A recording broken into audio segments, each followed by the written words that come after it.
Die uitdaging van die lewe is, as ons sit en ons het 'n mediese uitdaging, of 'n finansiële uitdaging, of 'n loopbaanuitdaging, en ons staan voor 'n muur van logiese, fisiese, wetenskaplike feite, wat sê dit is onmoontlik. Byvoorbeeld die gesondheid, hulle sê vir jy het stage 4 kanker, en die dokter sê daar's geen behandeling daarvoor nie. Hulle kan niks daaroor doen nie.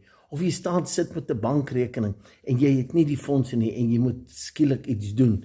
Jy sit in 'n werk wat toemaak en afbetaal, en jy sê, en baie ouens sê, jong, ek is te oud, ek gaan nie nou weer 'n werk doen nie. En die feite staan 100% in jou. Dit is die uitdaging waarmee ek en jy sit in hierdie lewe. Want ons is en ons bevat die kreatiewe krag van God. En ons gaan bietjie meer daarna kyk. Maar die geheim is om van die einddoel af terug te werk.